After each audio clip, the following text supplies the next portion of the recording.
अस्सलाम वालेकुम एवरीवन, क्या हाल है आप सबके। Welcome back to my channel. आज है सैटरडे और ये है वीकेंड गर्मी का। तो जो गर्मियों का वीकेंड आता है तो मैं सबको कहूँगी जो जो कनाडा में रहते हैं कि जितनी ज़िंदगी आप जी सकते हैं जी लें, क्योंकि आगे एक बहुत तवील सर्दी आने वाली है जो ना सिर्फ तवील होती है बल्कि बहुत तन्हाई भी होती है उसके अंदर अक्सर। जैना का रूम मैंने कुछ दिन पहले ही डीक्लटर किया था, डीप क्लीनिंग की थी, बहुत सारी सफाई की थी। काफ़ी सारी किताबें, टॉयज़ वगैरह तो मैं दे देती हूँ, जब मैं ऐसे लगा देती हूँ ऑनलाइन, अगर किसी को चाहिए तो वो ले जाएँ आकर। तो अभी मैं उसी की थोड़ी बहुत सफाई कर रही हूँ। आज एक्चुअली मेरी एक फ्रेंड आ रही है अपने हस्बैंड के साथ, उसके बच्चे भी आ रहे हैं। तो जैना के काफ़ी अच्छे दोस्त हैं वो बच्चे। तो पहले मैंने कहा चल मैं थोड़ा जैना का रूम ठीक ठाक कर लेती हूँ।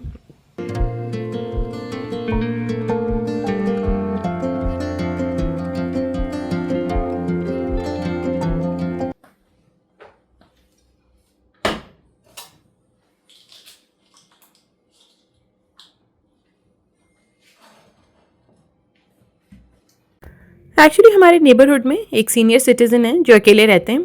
आज उनकी सर्जरी है तो इब्राहिम और मैंने कहा था कि हम आपको खाना बना के आज भेजेंगे। अब वो एल्डरली ना पाकिस्तानी है ना इंडियन है, वो कोई दूसरी कंट्री के हैं, तो थोड़ी उनकी डाइटरी रिस्ट्रिक्शंस, थोड़ा उनके टेस्ट के हिसाब से मुझे खाना बनाना था। फिर सेकेंडली वो मरीज़ हैं तो वो चीज़ भी थोड़ा सा माइंड में रखनी थी। एक चीज़ जो यूनिवर्सल है वो तो यखनी है, वो तो सभी पी लेते हैं, सारे मरीज़ पी लेते हैं, हर कोई पी लेता है। यखनी मैं अपनी अम्मी के स्टाइल में बनाती हूँ। आधा किलो मेरे पास चिकन थी, एक साबुत प्याज आप उसके अंदर डाल दें, छोटी सी प्याज डालें, उसको काटना नहीं है, सिर्फ छीलना है। मैंने तो एक छोटा सा टुकड़ा डाला है क्योंकि कैनेडियन प्याज आप देखें तो बड़ी देवहकल होती है, तो मैंने एक छोटा सा पीस डाला है। तो हीट से बचाने के लिए आप उसके अंदर एक प्याज डालें और साबुत काली मिर्चें डाल दें 6-8, थोड़े से गरम मसाले डाल लें, थोड़ा सा नमक हस्बे जायका और हल्दी। नमक थोड़ा सा ही डालिएगा, बहुत ज़्यादा ना डाल दिएगा। अच्छा, मैं उबला हुआ पानी डाल रही हूँ क्योंकि थोड़ा सा लेट हो गया है खाना, तो ऑलरेडी अगर मैं बॉइल्ड पानी डालूंगी ना तो जल्दी रेडी हो जाएगी। तो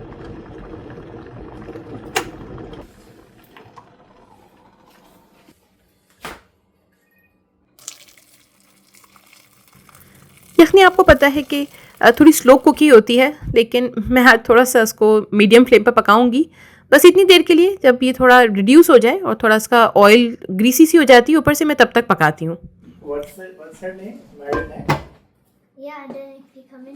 अच्छा, लास्ट मैंने ये क्लिप पोस्ट की थी और मैंने कहा था कि यहाँ दर्जा हरारत 38 डिग्री सेल्सियस तक पहुँच चुका है। तो मेरी एक व्यूवर थी, काफ़ी हैरान हुई कि कनाडा में भी इतनी गर्मी होती है। तो जी बिल्कुल होती है। ये क्लिप आज की है, तो आप देख सकते हैं कि काफ़ी मूसलाधार बारिश हो रही है। तो यहाँ पर भी बहुत गर्मी होती है, बिल्कुल होती है, और हीट वार्निंग्स आती हैं। लेकिन बेस्ट पार्ट ये है, मैंने आपको लास्ट वीडियो में भी कहा था कि यहाँ पे ग्रीनरी बहुत है, हरियाली बहुत है। तो शाम तक वेदर काफ़ी अच्छा हो जाता है, जब छाँव हो जाती है तो बेयरेबल हो जाती है गर्मी, और यहाँ बारिशें बहुत होती हैं।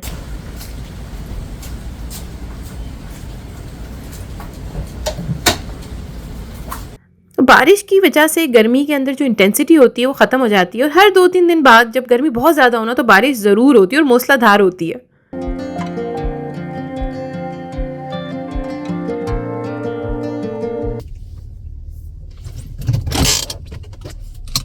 और चाहे गर्मी हो, सर्दी हो, बारिश हो, बर्फ़ हो, यहाँ पर निज़ाम ज़िंदगी बिल्कुल भी नहीं रुकता। तो मैं ग्रोसरी करने आई हूँ। एक्चुअली गोश्त ख़त्म हो गया था, काफ़ी दिनों से मैं थोड़ा सा उसको पोस्टपोन कर रही थी, लेकिन आज मैं आ गई हूँ।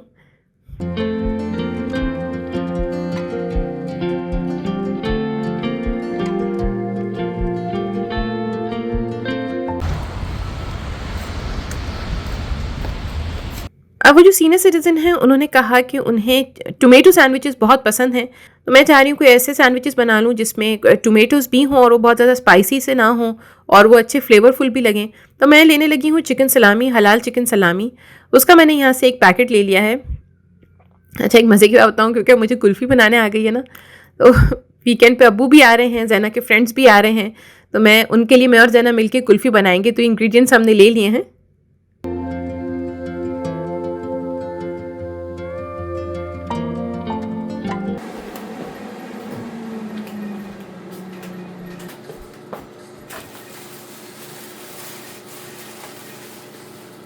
सबसे पहले तो मैं अपने गोश्त को अरेंज करूँगी, हैंड टू हैंड ही मैं सारे काम कोशिश करती हूँ कर लूँ, वरना काफ़ी डिले हो जाते हैं। मैंने आपको बताया था ना, तो गोश्त मैं एक साथ ही ले आती हूँ 1 महीने का, और फिर उसके छोटे छोटे पैकेट्स बना के रख लेती हूँ। तो गोश्त को अरेंज करते वक्त मेरे पास वेइंग स्केल ज़रूर होता है। मोस्टली मैं आधा किलो के ही पैकेट्स बनाती हूँ और मैं हमेशा इनकरेज करती हूँ कि लेबलिंग ज़रूर करें, जो भी चीज़ फ्रीज़र में रखें उस पर एक लेबल ज़रूर आप करें, ताकि क्योंकि ना फ्रीज़ होने के बाद हर चीज़ एक जैसी दिखना स्टार्ट हो जाती है। यखनी मेरी रेडी हो चुकी है, अब मैं सैंडविचेस की तैयारी करूँगी। मेरी एक फ्रेंड ने मुझे सजेस्ट किया था कि जब भी तुम सलामी सैंडविचेस बनाओ तो उसको थोड़ा सा ऐसे नॉन स्टिक पैन में रख के थोड़ा सा उसको फ्राई सा कर लो, थोड़ा गर्म कर लो, हीट अप कर लो, तो उससे उसका फ्लेवर बहुत अच्छा हो जाता है। बहुत ज़्यादा मैंने नहीं इसको फ्राई किया, बस थोड़ा सा लाइट ब्राउन कर लिया, क्योंकि फिर मुझे ऐसा लग रहा था कहीं बहुत ज़्यादा कड़क सी ना हो जाए, वो अच्छी नहीं लगेंगी। तो आप देख सकते हैं कि वो थोड़ा सा वो ब्राउन जब हो गया तो बस मैंने उठा ली। ओके बाबा, कर लो।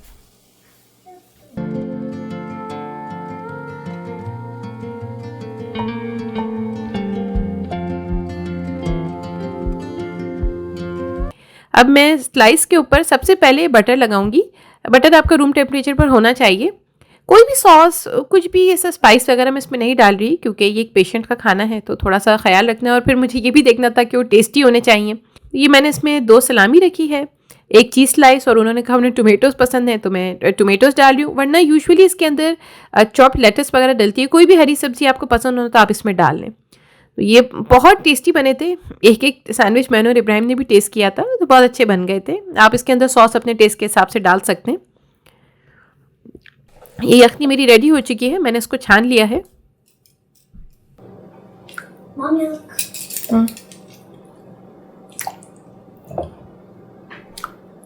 ये मैं सारा खाना पैक करके इब्राहिम को दे दूंगी, इब्राहिम उनको दे आएंगे। और मैंने उनसे पूछा कि आप उनसे पूछ लिएगा अगर उनको और भी किसी चीज़ की ज़रूरत है तो हमें बता दें। थोड़ी सी सीजनिंग के लिए मैं ऊपर से फ्रेश ब्लैक पेपर डाल रही हूँ। ये खाना तैयार हो गया है। थोड़े से सैंडविचेस हैं, हो सकता है आज तो वो सिर्फ सूप ही पिएं, लेकिन सैंडविचेस एक ऐसी चीज़ है कि 2-3 दिन आप फ्रिज में रख दें तो वो आप आराम से 2-3 दिन बाद भी खा सकते हैं। क्योंकि अक्सर ऐसा होता है कि सर्जरी के बाद 1-2 दिन तक आपको सॉलिड्स अलाउ नहीं करते, तो हो सकता है सैंडविचेस वो 1-2 दिन बाद खा लें।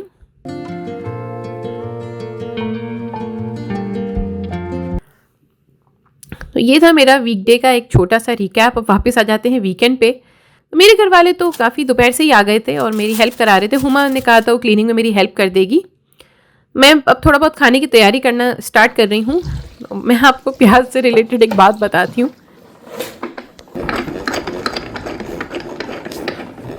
तो सफाई हुमा कर रही थी ना, तो बहुत हेल्प हो जाती है मेरी। तो फिर कोई एक क्लीनिंग डिपार्टमेंट देख लेता है, फिर मेरे पास सिर्फ कुकिंग का डिपार्टमेंट ही बचता है। तो हुमा और मैं काम भी करते जा रहे थे और बीच बीच में ऐसे फ़नी रील्स भी बनाते जा रहे थे। तो आप हमें इंस्टाग्राम पर फॉलो करना बिल्कुल भी नहीं भूलिएगा। मेरा इंस्टा हैंडल आपको डिस्क्रिप्शन बॉक्स में मिल जाएगा। ये ख्याल बहुत मरतबा जब से मैंने काम दोबारा स्टार्ट किया है मेरे दिल में आ रहा था कि जो मेरे नए व्यूवर्स हैं उनको मैं थोड़ा सा ये हेड्स अप दूं कि मुझसे प्याज नहीं कटती। मैं छुरी से प्याज बिल्कुल नहीं काट पाती हूँ। तो मैं ये पोटैटो पीलर यूज़ करती थी पहले, उससे बहुत अच्छी प्याज स्लाइस हो जाती है। तो अगर आप में से कोई मेरी तरह बदनसीब है जो प्याज नहीं काट सकता छुरी से, तो वो ये पोटैटो पीलर यूज़ कर सकता है और बहुत अच्छी प्रोफेशनल स्टाइल की प्याज आप इस पीलर से काट सकते हैं। लेकिन अब ऐसा है कि मेरे पास फूड प्रोसेसर आ गया है, तो जब से मशीन आई है ना तो मुझे सुस्ती आती है, तो मैं मशीन के अंदर स्लाइस कर लेती हूँ, क्योंकि इस मेथड से थोड़ा सा टाइम कंज्यूमिंग है, लेकिन बिलीव में जो उसका रिजल्ट है ना, दैट्स वर्थ इट। आप इससे अगर एक मरतबा आप प्याज काट लेंगे, फिर आप कभी भी छुरी से प्याज नहीं काटेंगे। आप देख लें, मैंने क्लोजअप भी दिखा दिया है कितनी अच्छी प्याज कटी है। कंपैरिजन मैं आपको दिखा देती हूँ, ये पोटैटो पीलर से प्याज काटी है और ये फूड प्रोसेसर की, आप डिफरेंस देख सकते हैं। हाउएवर मैं कहूँगी कि फूड प्रोसेसर वाली भी बहुत अच्छी प्याज होती है। मेरा सालन तो उससे भी बहुत अच्छा बन जाता है।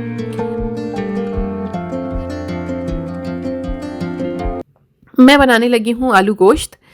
तो मैं अपनी अम्मी के स्टाइल से आलू गोश्त बनाती हूँ। तो मैंने लिया है बीफ, उसके अंदर मैं डालूंगी प्याज। मेरी अम्मी प्याज हमेशा बगैर फ्राई किए हुए डालती थी। आप चाहें तो उसके अंदर ब्राउन करके भी डाल सकते हैं, रेडीमेड करके भी डाल सकते हैं। मैंने हर मेथड से आलू गोश्त बनाया है, हर टाइप की प्याज का आलू गोश्त बनाया है, और मुझे किसी के भी टेस्ट में कोई फिनोमिनल डिफरेंस नहीं दिखता। मसाला जात में मैं डालूंगी लाल मिर्च, पिसी हुई लाल मिर्च। तमाम इंग्रेडिएंट्स मैं आपको डिस्क्रिप्शन बॉक्स में लिख दूंगी। एक स्टैंडर्ड रेसिपी मैं आपको लिख दूंगी। मैं थोड़ा 1.5 किलो का बना रही हूँ, तो आपको शायद ये ना लगे कि मैं इतने सारे मसाले क्यों डाल रही हूँ, तो इसीलिए थोड़ा एक्स्ट्रा डाल रही हूँ। कश्मीरी लाल मिर्च में डालती हूँ, विच इज़ कम्प्लीटली ऑप्शनल, लेकिन मैं ज़रूर डालती हूँ, उससे बहुत अच्छा कलर आ जाता है। पिसा हुआ धनिया डाल रही हूँ। मेरी अम्मी टमाटर वगैरह नहीं डालती थी, उनकी अपनी एक अलग सी रेसिपी होती है, वो पिसा हुआ धनिया डालती थी और वो बेहतरीन आलू गोश्त बनाती हैं। उसके बाद इसमें जाएगी हल्दी, थोड़ी सी मैं हल्दी डाल रही हूँ। हस्बे जायका नमक डलेगा, फ्रेश मैंने गार्लिक यहाँ पर क्रश कर लिया था, तो लहसुन अदरक का पेस्ट डलेगा, जो भी आप हिसाब से डालना चाहें डाल सकते हैं।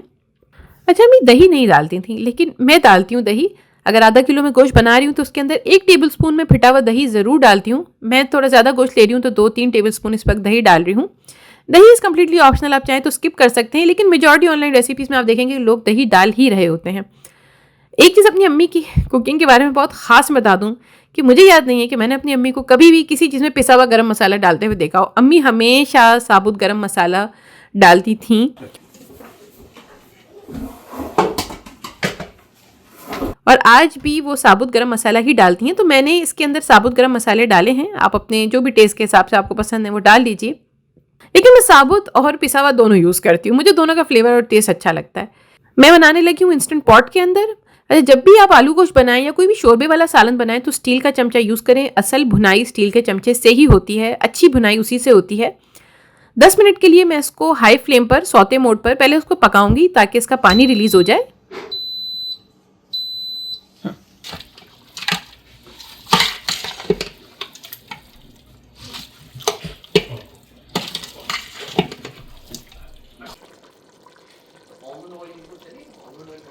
दस मिनट के बाद मैं इसको प्रेशर कुक करने के लिए रख दूंगी। मैंने इसको 15 मिनट के लिए प्रेशर कुक किया था।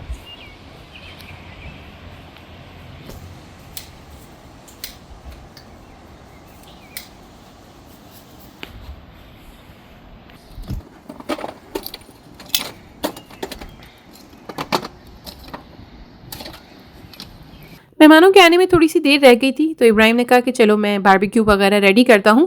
थोड़ा बहुत हमारा बारबेक्यू का भी प्लान था, बहुत ज़्यादा नहीं था, 1-2 चीज़ें ग्रिल पे बनानी थी जो बहुत जल्दी बन जानी थी। तो हुमा ये मलाई बोटी मैरिनेट करके लाई थी, बहुत अच्छी बनाई थी हुमा ने। और इसके अलावा कॉर्न्स भी हमें बारबेक्यू करने थे, वो भी मैंने इब्राहिम को दे दिए थे।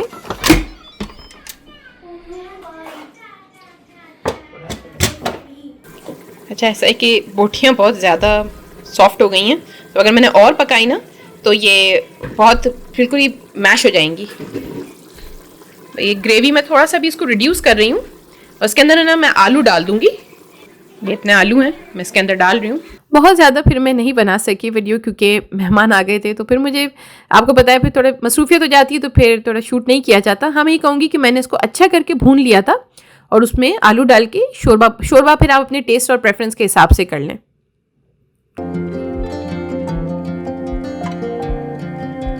इब्राहिम ने बहुत जल्दी बारबेक्यू कर लिया था। इब्राहिम ने और मेरे भाई ने मिलके किया था। नान भी हम लोगों ने बाहरी बारबेक्यू पर ही गर्म कर लिए थे, फ्रोज़न नान थे, उसको फ्रेश कर लिया था। ये आलू गोश्त मेरा रेडी हो गया है। इसके ऊपर मैंने पिसा हुआ गरम मसाला और थोड़ा हरे धनिया की टॉपिंग दे दी थी। ये रही हमारी मलाई बोटी, बहुत अच्छी रेस्टोरेंट स्टाइल बनी थी, और इसकी रेसिपी मैं एक दफ़ा पहले आपके साथ बकरा ईद वाले व्लॉग में शेयर भी कर चुकी हूँ। और ये रहे हमारे कॉर्न्स, बहुत जल्दी इब्राहिम ने बना लिया था, इतना ज़्यादा टाइम नहीं लगा था।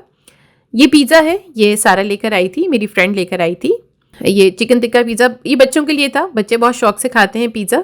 ये केक भी सारा लेकर आई थी, मीठा उसने कहा था कि वो लेकर आएगी। तो बस ऐसे ही छोटा सा गेट टुगेदर था, हम सब ने कुछ चीज़ें हुमा ने, कुछ मैंने, कोई सारा ले आई थी, तो ऐसे मिल बांट के हमने एक छोटा सा बस गेट टुगेदर सा कर लिया था। समर्स है, मिलने मिलाने से ही मैं हमेशा कहती हूँ रौनक रहती है, बरकत रहती है। तो सब ने बहुत इन्जॉय किया था, माई गैदरिंग बहुत अच्छी गुजरी। सबसे ज़्यादा बच्चों ने इन्जॉय किया, बैकयार्ड में कितने घंटे वो लोग खेलते रहे।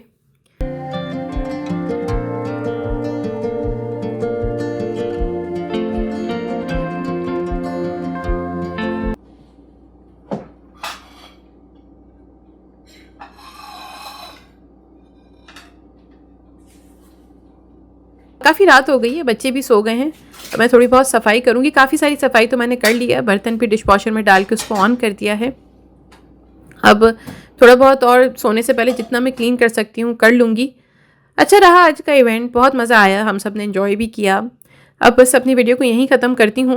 मेरे चैनल को प्लीज़ सब्सक्राइब करें, वीडियोस को लाइक करें, इंस्टाग्राम पर फॉलो करना बिल्कुल भी ना भूलें। इंस्टाग्राम पर भी हमारी पोस्ट को लाइक कर लिया करें। दुआ में याद रखिएगा। अल्लाह हाफिज़ एंड बाय बाय।